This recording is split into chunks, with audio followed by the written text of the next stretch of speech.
Kelly. My number is DZ3016. I am MJ on the boards, and I am here to show you the Offworld Jawa, how it's created, how it's constructed, and how you would put it on, and the little bits and pieces that you may be able to use later on. Hi, we're looking at the construction and the make of the robe. Okay, looking at there is a seam down the back, and what I've done is I've added some fabric. Because it's made out of hessian or burlap, it can be quite itchy and annoying. You're looking at an 18 or a 17 ounce burlap or a hessian, because you need to be quite thick. If you're looking at anything smaller, that could be a 10 ounce to a 14 ounce, that's more of a craft fabric. Okay, how I've constructed it, it's basically two parts. A whole arm has been, one whole side's been cut out, another whole side's been cut out, because the seam at the back. What I've done also is I've folded the sides so it's nice and neat, and we've got some hidden clips here. Okay, so keep it nice and closed. So there's one hidden clip, there's the other one, and that's another hidden clip.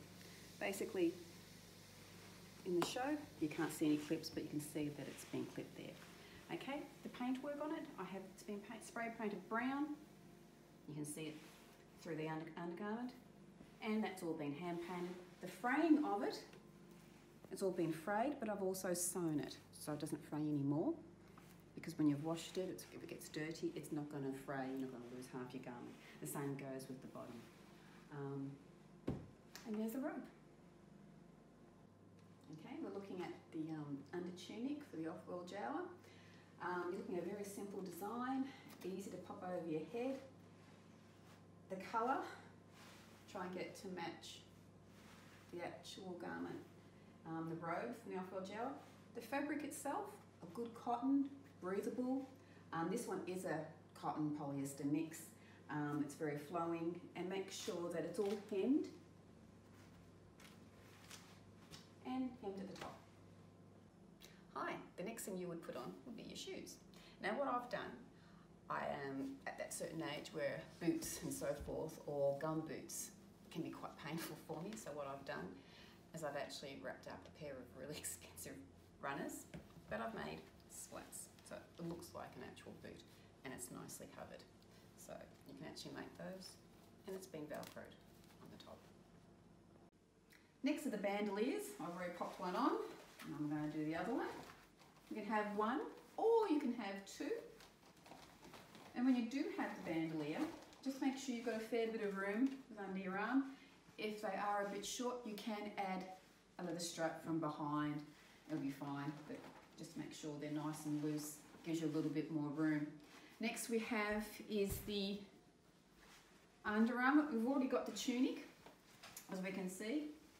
That is a must to wear, because as you're walking or in a bit of gust of wind, or you're sitting down on the ground or anything, these are going to come apart, and you need that tunic to show the illusion. Gloves, these are the black gloves that you would wear. If it's a really cold winter, you can wear a long sleeve shirt. Makes it nice and warm. And popping the gloves on. And you can even cover that up there, so it's all nice. And that's your Under Armour as well. The next thing I would put on is my mask. Mine is a half one, others will have a full one. Regardless, you've got to have the fabric, and with mine, I've got some elastic at the back so the sides don't pull forward. I've also added some string, so when I have it on, I can tie it around my neck, so when I move around, it's not going to fall forward, or it's going to come out from above the hood. I've also got some Velcro. I've attached some to the mask, and I've got some to the base of my hood, so at least in the wind, it's not going to come off. If a curious child comes up and wants to have a look, or if I bend down and come back up, my hood's not going to come off. Now the construction of the hood. The ties are not sewn on, it's a whole one piece bit of fabric. The whole lot is hemmed, there is no frays, and we have also got some black lining, which is actually in the show, which we have seen. We've got a little bit of weathering on the hood. I didn't need to have to worry about that, that was from the dye. Now how we place the hood on, again, you've got, if you had your mask on, you'd attach the Velcro first, and always just cross over. No need to tie, just cross over, turn it around, Now at the back, you don't just put them over the shoulders, you need to tie it, because as the day goes on, or even after 20 minutes, it will start coming apart and open up, and you won't see this because you'll have your mask on. But yeah, you need to have a tie and have it sit down like that. This is the finished product of the Offworld Jawa from the Mandalorian. It's all assembled. Thank you very much for watching this video. I hope you enjoyed it. I enjoyed making it.